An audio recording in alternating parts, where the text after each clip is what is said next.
Assalamualaikum warahmatullahi wabarakatuh. Alhamdulillahi rabbil alamin.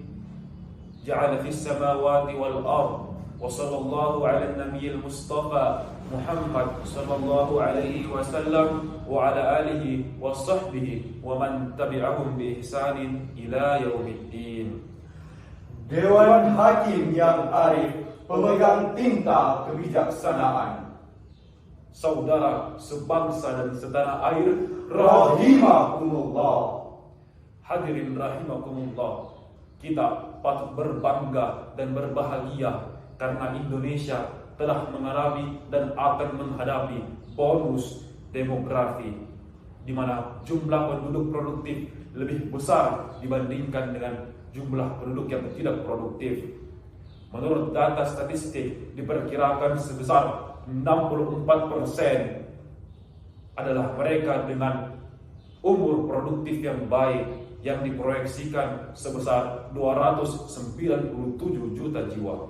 Dengan fenomena bonus demografi tersebut menjadi momentum dan kesempatan emas bagi bangsa Indonesia untuk menjadi bangsa yang lebih kuat, Berdaya saing dalam setiap lini kehidupan, dan pada akhirnya Indonesia dengan sumber daya alam yang melimpah ruah, yang bersumber dari daratan maupun lautan, adalah modal utama untuk dieksplorasi secara bijak oleh sumber daya manusia yang berintegritas tinggi, handal, cerdas, dan kreatif.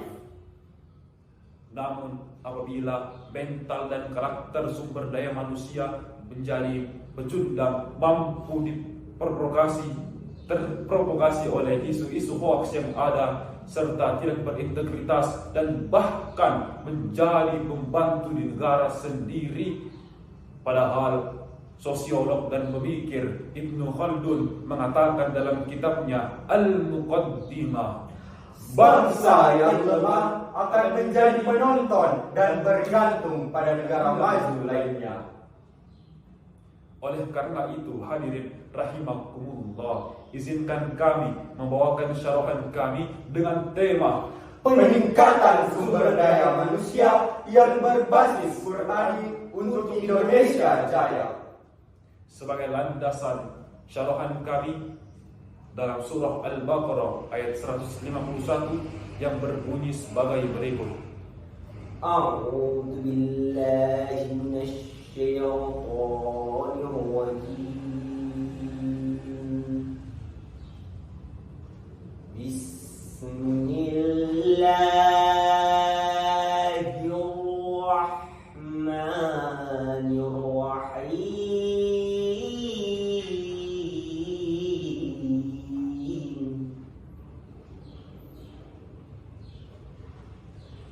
Kama arsalna fikum rasulan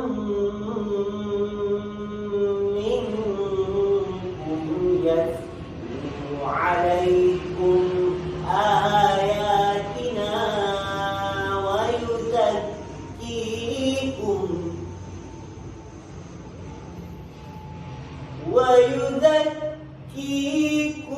wa yu'allimukumul kitaba wal hikmata wa yu'allimukum ma lam takunu ta'lamun. Hamba berlindung di bawah naungan-Mu ya Allah dari godaan setan yang terkutuk. Dengan menyebut nama-Mu ya Allah yang Maha Pengasih, Maha Penyayang. Sebagaimana kami telah mengutus seorang Rasul dari kalangan-Mu sendiri, yang membacakan kepadamu ayat-ayat kami dan mensucikan kamu, mengajarkan kepadamu kitab Al-Quran dan Al-Hikmah, dan mengajarkan kepadamu apa yang belum kamu ketahui. Hadirin rahimakumullah. Sepenggalan ayat tadi Allah Subhanahu wa taala mengatakan Al-Kitab Al-Hikmah. Dalam Al-Quran Allah Subhanahu wa taala menyebutkan 18 kali dalam Al-Quran dalam konteks yang beragam.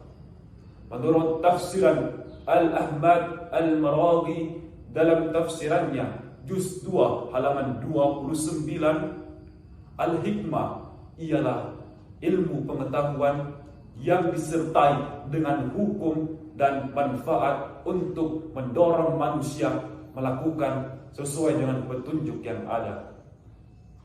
Berlandaskan epistemologi, ilmu Al-Hikmah adalah ilmu pengetahuan dan merujuk kepada misi kerasulan Nabi sallallahu alaihi wasallam dalam misi terakhir beliau, yaitu mengisi akal dengan ilmu pengetahuan atau al-hikmah, mengisi hati dengan iman dan tauhid, dan menjadi role model dalam kehidupan sehari-hari melalui untaian kata yang keluar dari lisannya dan sopan santun perangainya.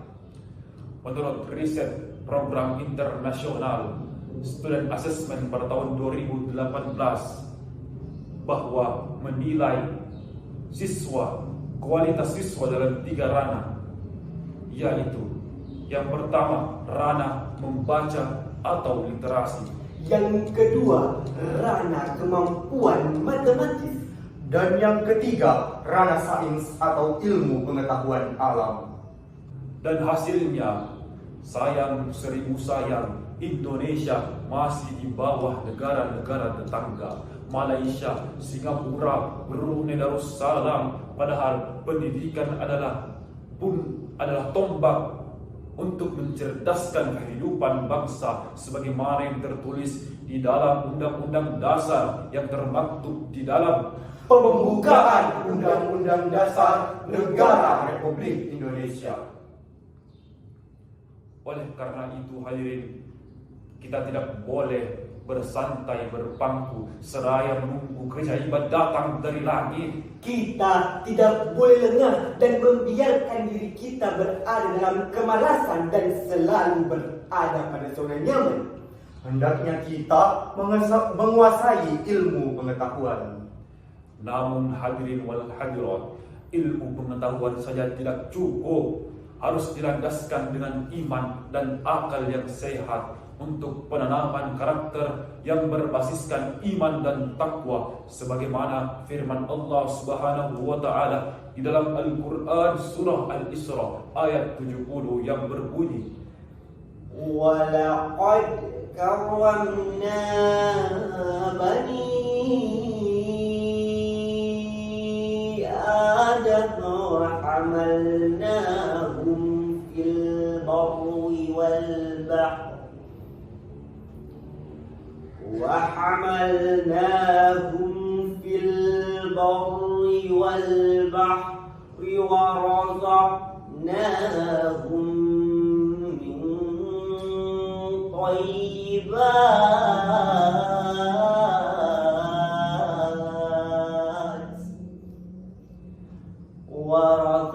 ورزقناهم من طيبات وفضلناهم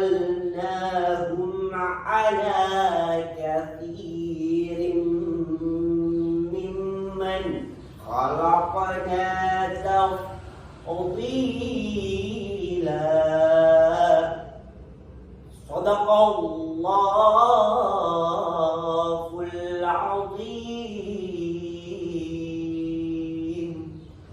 Dan sungguh kami telah memuliakan anak cucu Adam, dan kami angkut mereka di darat dan di laut, dan kami lebihkan kepada mereka dari banyak makhluk yang kami ciptakan dengan kelebihan yang sempurna. Maha benar Allah dan maha agung atas segala firman-Nya. Hadirin rahimakumullah, Ali As-Hubaib dalam tafsirannya Soffatut Tafsir mengatakan, wa qad karramna bani Adam wa surriyat Adam 'ala jamilil aqli wan naqati. Sebagaimana Allah Subhanahu wa taala menciptakan Adam, menciptakan keturunan Adam alaihi salam dengan sebaik-baik ciptaan atas makhluk-makhluk lainnya. Potensi ilmu yang berdimensi horizontal, potensi akal yang berdimensi vertikal, potensi komunikasi yang berdimensi universal, sehingga menciptakan sumber daya insan yang berkualitas. Insan muslim yang kreatif, Insan muslim yang inovatif, insan muslim yang selektif, serta menjadi rahmatan lil alamin. Hadirin rahimakumullah, dalam untayan kesimpulan atas uraian yang telah kami sampaikan tadi, bahwa untuk meningkatkan sumber daya manusia yang berbasis Quran untuk Indonesia Jaya, bangsa kita harus meningkatkan kemampuan dan memiliki cakrawala yang luas untuk mengarungi samudra kehidupan. Bangsa kita harus dibentengi dengan keimanan yang kuat, bakti tanium yang tak goyah. dan bangsa kita harus memiliki akhlak karimah serta beramal soleh dan mengimplementasikan nilai-nilai Al-Quran untuk menghasilkan sebuah karya yang akan diperlihatkan oleh Setiap lapisan masyarakat dimanapun mereka berada. Tanah luas tak ada yang meminta. Tombak tajam kemudian ditancapkan. Untuk Indonesia Jaya tercinta, Sumber daya manusia harus berlandaskan Al-Quran. beli bensin di SPBU Cini. Sekian syarahan dari kami ini. Mohon maaf apabila terdapat kesalahan kata. Wallahu ila aqwamit thoriq. Wabillahi taufiq wal hidayah. Wassalamualaikum